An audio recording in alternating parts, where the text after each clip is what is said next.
Dans un monde où nous sommes libres de parler, questionner et croire, mais dans certains pays, c'est tout l'inverse. Il y a des endroits où la foi n'est pas simplement écoutée. Au contraire, elle est punie. Et la Bible, qui donne de l'espoir à des millions de personnes, est considérée comme une menace. Elle doit être cachée. Et pour ceux qui ne le savent pas, il y a aujourd'hui 7 pays où la Bible est strictement interdite. Là-bas, posséder ce livre peut provoquer la peur, l'arrestation ou la mort. Mais malgré cela, il y a des gens qui continuent à lire, à cacher et à s'accrocher à la parole de Dieu. En secret, car aucune loi ne peut éteindre une foi vivante dans le cœur. Dans cette vidéo, nous allons t'emmener dans 7 pays où la Bible est interdite. Mais avant de commencer, n'oublie pas d'aimer et de t'abonner à notre chaîne. C'est d'une grande aide pour nous, les créateurs de contenu. Merci beaucoup. Et maintenant, commençons. Dans toute l'histoire, la persécution des chrétiens n'est pas nouvelle. À l'époque de l'Empire romain, ils étaient jetés dans des arènes remplies de lions. Au Moyen-Âge, l'Inquisition utilisait la peur et la punition pour contrôler la foi. À l'époque moderne, la persécution prend une autre forme.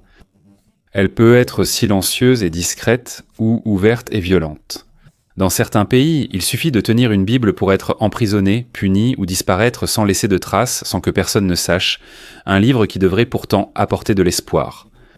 Aujourd'hui, la menace plane encore. Même si la liberté de culte est clairement un droit humain, il existe encore de nombreux endroits dans le monde où l'on viole ouvertement ce droit. Les raisons variantes, contrôle politique, peur du changement ou protection d'une religion dominante, dans un pays. Mais au final, l'effet est le même. La Bible devient un symbole de résistance. Une affirmation silencieuse et courageuse qu'un Dieu supérieur à tout dictateur ou gouvernement existe. En entrant dans ces pays, nous comprenons comment, au cœur du XXIe siècle, transporter une Bible peut être considéré comme un acte dangereux. Un geste qui menace le pouvoir. Des dirigeants incapables d'accepter toute idée qui s'oppose à eux. Numéro 1, l'Arabie Saoudite.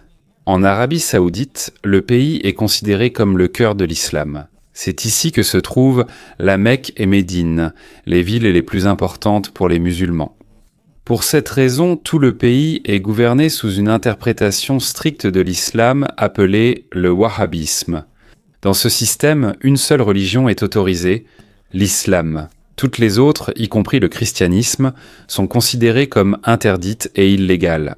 Le pays compte une force spéciale appelée Mutawa, ou police religieuse. Ils patrouillent dans les rues, les centres commerciaux, les lieux de travail et les maisons, s'assurant que personne ne viole les règles religieuses. Lorsqu'ils voient un signe de christianisme, même une simple Bible, cela peut entraîner une arrestation, une enquête approfondie, une expulsion immédiate pour les étrangers et de lourdes sanctions pour les citoyens saoudiens, y compris l'emprisonnement. Pour les travailleurs chrétiens étrangers, comme les travailleurs philippins venant des Philippines, d'Inde, d'Éthiopie et d'autres pays, c'est encore plus effrayant. Ils doivent souvent cacher leur Bible, dans des endroits où elle ne sera pas remarquée, comme à l'intérieur d'une boîte, sous le lit, parfois même dans les murs ou dans des rangements. Un travailleur migrant a partagé qu'il avait caché sa Bible dans une boîte coincée à l'intérieur d'une armoire. Il ne pouvait lire que la nuit, lorsque tout le monde dormait. Parce qu'une visite soudaine pouvait ruiner toute sa vie, dans un tel environnement, être chrétien ressemblait presque à faire partie d'un mouvement clandestin. Il fallait du courage, de la discipline et une vigilance quotidienne. Et même s'ils savaient que c'était très dangereux, de nombreux chrétiens ont continué à préserver leur foi, même en silence, même cachés, même en danger, pour leur vie. Numéro 2, la Corée du Nord. En Corée du Nord, le simple fait de tenir une Bible est considéré comme l'un des crimes les plus graves qu'un citoyen puisse commettre. Depuis 1948, la dynastie Kim contrôle strictement le pays, et par l'idéologie qu'ils appellent Juche. Un système centré sur le culte du leader suprême dicte tout. Sous un tel système, toute religion affirmant l'existence d'un Dieu supérieur aux dirigeants est automatiquement considérée comme une menace. Donc pour eux, la Bible n'est pas un livre d'espoir, mais un ennemi de l'État. Ici, il est strictement interdit de posséder une Bible. La possession entraîne souvent une punition sévère, sans pitié. Certains sont exécutés publiquement en avertissement. Et beaucoup sont envoyés dans ce qu'on appelle les Kwan Liso, Des camps de travail forcés qui ressemblent encore à l'enfer sur Terre. Dans ces camps, presque aucun prisonnier ne survit. Ils sont forcés à travailler excessivement, presque sans nourriture, ils sont battus, torturés et leur esprit essaie brisé chaque jour.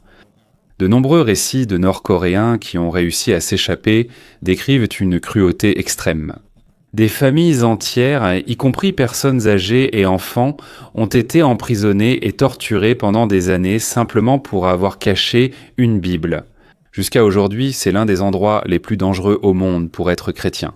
Et même si les histoires de leurs souffrances sont déjà parvenues au reste du monde, la plupart des vérités sur la situation réelle des croyants là-bas restent silencieuses. Numéro 3, Maldives. Les Maldives y sont connues pour leurs plages dignes de cartes postales, leurs sables blancs et leurs mers cristallines, mais derrière cette image touristique se cache une réalité bien plus sombre que la plupart des gens ne voient pas en masse. Dans ce pays de l'océan Indien, une seule religion est autorisée par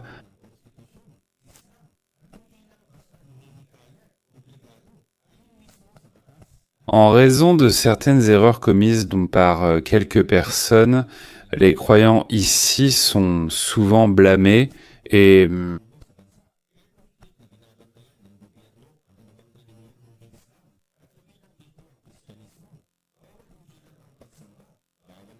y compris la Bible. Si quelqu'un est surpris en possession de celle-ci, cela peut entraîner une arrestation immédiate, l'emprisonnement, la perte de son emploi et le rejet par sa propre communauté. Aux Maldives, la religion n'est pas seulement une croyance, c'est la base même de la citoyenneté véritable. C'est pourquoi, lorsqu'une personne est surprise en train de prier en chrétien, même en secret, elle est souvent évitée par ses voisins, ses proches et même ses amis. Pour les quelques chrétiens qui y vivent, la foi est une vie cachée dans les ténèbres les plus profondes. Même un simple verset biblique écrit sur un bout de papier peut suffire à leur faire tout perdre, famille, moyens de subsistance, liberté. Un chrétien maldivien a partagé qu'il mémorise des passages entiers de la Bible, car il est trop dangereux pour lui de cacher un vrai livre. Quand il veut méditer, il répète simplement dans sa tête les versets dont il se souvient, car posséder une Bible peut mener à l'emprisonnement. Dans leur vie quotidienne, la prière et la lecture de la parole de Dieu se font de la manière la plus discrète possible. Ils se cachent bien, se baissent la tête et vont dans la peur d'être entendus. Un seul faux pas peut changer toute leur vie. Voilà le prix de la foi aux Maldives. Un combat que personne n'entend, un courage qui passe inaperçu et une flamme qui continue de briller même au cœur de la nuit la plus sombre. Maldives numéro 4, Somalie. La Somalie est un pays qui ne s'est presque jamais relevé de plusieurs décennies de guerre civile. Le territoire est fragmenté, contrôlé par différents groupes armés, et c'est l'un des endroits les plus dangereux au monde pour être chrétien. Lorsque le gouvernement central est tombé en 1991, les groupes extrémistes ont commencé à gagner en puissance, y compris Al-Shabaab, une organisation armée liée à Al-Qaïda. Ils contrôlent un vaste territoire et déclarent ouvertement vouloir éradiquer le christianisme en Somalie. Dans ce pays, posséder une Bible suffit pour risquer la mort. Pour les rares chrétiens qui restent là-bas, la foi doit être cachée non seulement aux voisins, mais aussi à leur propre famille. Même une petite conversation sur Dieu ou une page de Bible dissimulée peut susciter de graves soupçons. Sous Al-Shabaab, la punition pour la moindre déviation de leur loi biblique est brutale et impitoyable. L'une des sanctions les plus courantes qu'ils infligent est la décapitation, une méthode utilisée pour semer la terreur dans la population. À cause de cela, les chrétiens peuvent à peine respirer. En Somalie, ils ne cachent pas seulement leur Bible, même une simple prière silencieuse peut leur coûter la vie. Dans un pays rendu extrêmement radical par la religion, toute trace de croyance chrétienne devient une condamnation à mort certaine. Certains ont réussi à s'échapper et ont partagé des expériences qui donnent la chair de poule. On raconte que certains chrétiens se cachent littéralement sous terre, utilisant de petits trous et des tunnels juste pour pouvoir prier sans être entendus ou vus par les militants qui patrouillent. Seules quelques-unes de ces histoires ne sont parvenues hors du pays, et elles sont souvent remplies de souffrance, de peur et de sacrifices. Pourtant, au milieu de cette obscurité, Un courage particulier continue de vivre. Leur foi reste inébranlable, même s'ils sont forcés de vivre dans l'ombre dans certains des endroits les plus dangereux du monde. Numéro 5, Afghanistan. L'Afghanistan est depuis longtemps plongé dans la guerre et des changements successifs de gouvernement. Mais après que les talibans ont repris le pouvoir en 2021, il est devenu encore plus l'un des pays les plus dangereux pour les chrétiens. Les talibans sont connus pour leur interprétation extrêmement stricte de la charia, la loi islamique qu'ils utilisent comme fondement de leur gouvernance. Selon cette loi, abandonner l'islam pour adopter une autre religion, en particulier le christianisme, est considéré comme de l'apostasie, un crime puni de mort. Pour les talibans, toute manifestation de foi chrétienne n'est pas seulement une infraction, mais constitue à leurs yeux une menace à l'ordre qu'ils veulent instaurer. C'est pourquoi les rares chrétiens en Afghanistan sont contraints de vivre complètement cachés, presque comme des fantômes dans leur propre pays. Non seulement les anciens musulmans convertis sont en danger, mais toute personne possédant une Bible, qu'il s'agisse d'une copie physique ou d'un fichier numérique sur un téléphone portable, est considérée comme un ennemi de l'État. C'est extrêmement dangereux car les talibans disposent d'une surveillance étendue, d'informateurs, de technologies et de personnes payées pour espionner leurs voisins. Le simple fait de posséder une Bible numérique sur un appareil peut déjà entraîner une condamnation à mort. Ainsi, chaque chrétien afghan surveille chacun de ses gestes. Une seule mauvaise pression, une seule mauvaise personne à qui faire confiance, un seul mauvais mot, et cela peut se terminer par la torture ou l'exécution. Il y a très peu d'histoires de convertis venant d'Afghanistan, car presque tous vivent dans une extrême isolation. Mais les rares témoignages qui sortent sont tous lourds et douloureux. L'une des histoires les plus poignantes est celle d'un homme qui a secrètement accepté le Christ. Lorsque son frère l'a découvert, il l'a immédiatement dénoncé aux talibans. Par peur d'impliquer sa famille, il a été forcé de brûler sa seule Bible, tandis que ses enfants le regardaient, pleurant en silence et incapables de croire ce qui se passait. Cette histoire n'est qu'une des nombreuses preuves des difficultés auxquelles les chrétiens sont confrontés en Afghanistan. Ils vivent sous une peur constante, peur du gouvernement, peur des voisins, peur que la personne même qu'ils aiment les trahisse. Mais même si la situation est aussi lourde, certains ne renoncent pas, priant en secret, se connectant discrètement avec d'autres croyants et continuant d'espérer qu'un jour être chrétien en Afghanistan ne signifiera plus une condamnation à mort directe. Dans ce pays, la foi n'est pas seulement une croyance, c'est un immense courage. Numéro 6, Pakistan. Le Pakistan est un pays à la culture très riche et à l'histoire religieuse profonde. Mais derrière cette image colorée, il existe depuis longtemps une tension entre le fait d'être un État islamique et la présence de petites minorités religieuses, en particulier les chrétiens. La Bible ou le christianisme ne sont pas interdits par leur constitution, mais ce pays a rendu cette foi extrêmement dangereuse à cause de la sévérité de ses lois sur le blasphème, introduites dans les années 1980. Selon ces lois, tout acte considéré comme une insulte à l'islam, au Coran ou au prophète Mahomet peut entraîner la prison à vie ou la peine de mort. Ainsi, même la Bible est vue comme un objet pouvant causer de fausses accusations. Pire encore, ces lois sont tellement vagues qu'elles sont faciles à détourner, à abuser et souvent utilisées lors de conflits ou contre des non-musulmans. Comme les chrétiens sont peu nombreux au Pakistan, ils vivent chaque jour dans la peur d'être victimes de fausses accusations. Même une conversation normale, un geste simple ou le fait de tenir une Bible peut être interprété comme une insulte à l'islam. Il y a eu de nombreux cas où un chrétien a été battu par une foule en colère avant même d'arriver devant un tribunal. Des maisons ont été incendiées, des églises détruites et des familles forcées de fuir leur propre foyer. Il n'y a pas non plus de protection suffisante du système judiciaire pakistanais à cause de la pression sociale et des groupes religieux extrémistes. Souvent, les accusés ne sont pas défendus. Beaucoup sont emprisonnés pendant des années sans procès, subissent la torture et certains meurent même en prison. L'un des cas les plus connus est celui d'Asha Bibi, une chrétienne d'un petit village. Elle a été accusée de blasphème en 2009 à la suite d'une dispute sur de l'eau potable. Une vive altercation a eu lieu et ses voisins ont affirmé qu'elle avait insulté leur religion. Elle a été arrêtée, condamnée à mort et a passé près d'une décennie dans le couloir de la mort. En prison, elle a été menacée, battue et laissée dans des conditions très difficiles. Sa famille s'est également cachée car certains voulaient se venger. Asha Bibi n'a été acquittée qu'en 2018 après une énorme pression internationale de divers pays et groupes de défense des droits humains. Mais même après sa libération, le traumatisme n'a pas disparu.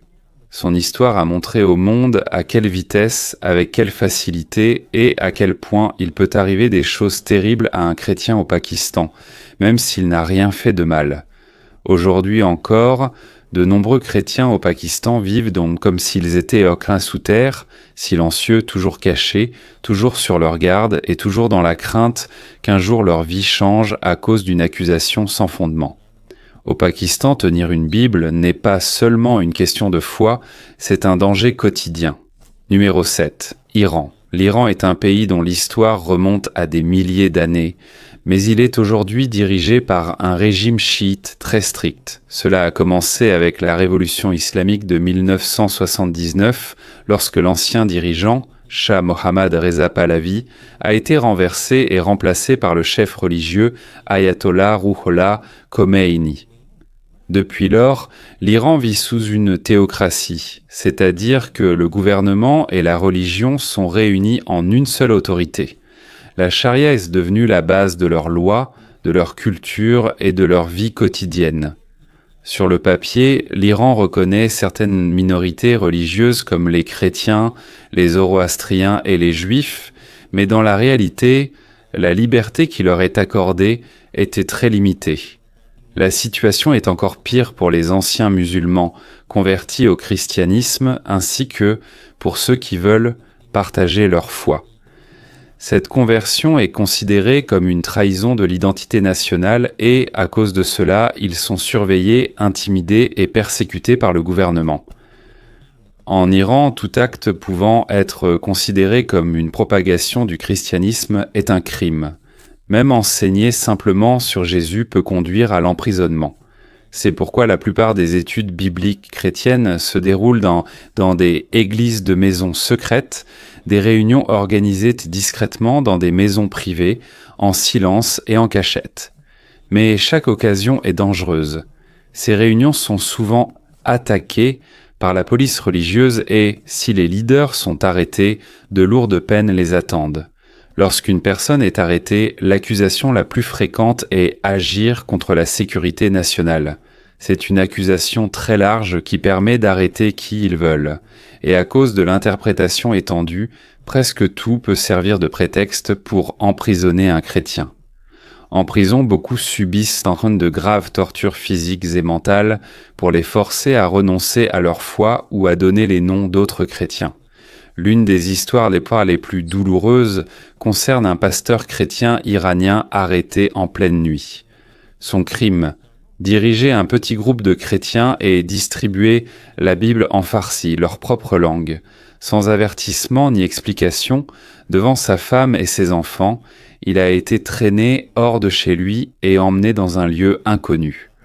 Pendant plusieurs mois de détention, il a été battu à plusieurs reprises, isolé de tous et menacé de mort contre sa famille s'il ne cédait pas. Mais le pasteur a tenu bon, il n'a pas reculé, il n'a pas renoncé à sa foi et n'a donné le nom d'aucun membre de son église. Après de longues souffrances, il a été libéré mais à condition de quitter immédiatement le pays. Il a été contraint de quitter sa famille, ses amis et la vie qu'il connaissait pour chercher un endroit où il pourrait être chrétien sans être persécuté.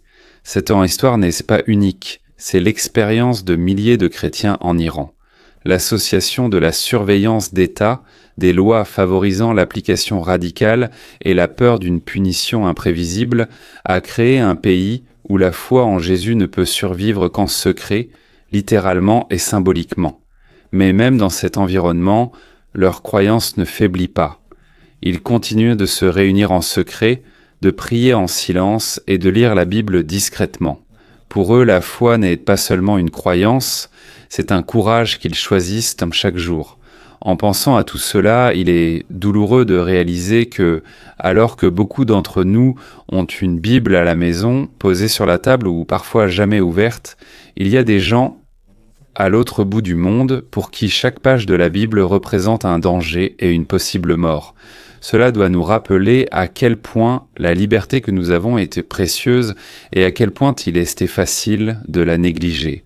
Et comme le rappelle le Seigneur Jésus dans l'évangile de Luc 12:48, on demandera beaucoup à qui l'on a beaucoup donné, et on exigera davantage de celui à qui l'on a beaucoup confié.